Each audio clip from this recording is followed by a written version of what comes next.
আসসালামু আলাইকুম। আজকে আপনাদের মাঝে শেয়ার করব কাঁচা আমের টক আচার। প্রথমে আমি একটা পাতি নেব, সে পাতির মধ্যে সরিষা তেল দিব, তার মধ্যে রসুন বাটা আর সরিষা বাটা দিব। যখন সরিষা বাটা এবং রসুন বাটাটা একটু ভাজা ভাজা হবে, যাতে পোড়া না লাগে, তারপরে কাঁচা আমগুলো আমি এইভাবে কেটে নিয়েছি টুকরো করে। এখন কাঁচা আমগুলো ভালো করে ধুয়ে দিয়ে দেব, এর মধ্যে দিয়ে নাড়াচাড়া দেব। এখানে আমি লবণ দিয়েছি, মরিচের গুঁড়ো দিয়েছি, নাড়াচাড়া করব যাতে নিচে লেগে না যায়। তারপরে এর মধ্যে হলুদের গুঁড়ো দিব,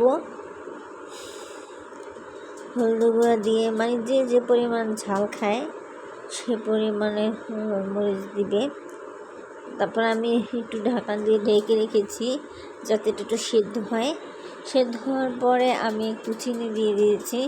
যেহেতু আমি মিষ্টি আচার বেশি পছন্দ করি না, টক পছন্দ করি, চিনির পরিমাণটা আমি একটু কম দিয়েছি।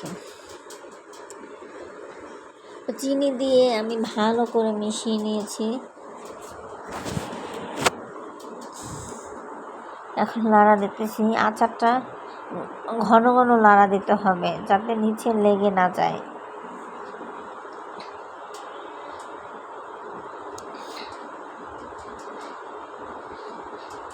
যে আচারের কালারটা চেঞ্জ হয়ে আছে,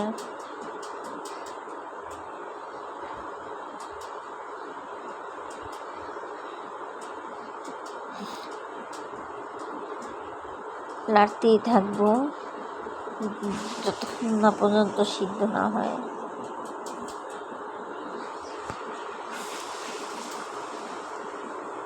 এই দেখেন আমি কীভাবে লাড়া দিতেছি।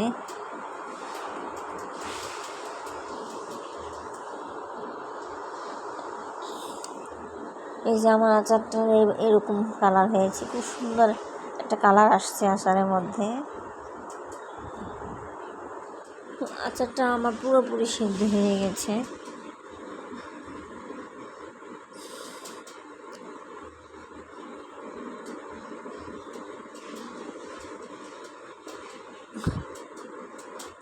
এই যে আচার আমার পুরো তৈরি হয়ে গেছে।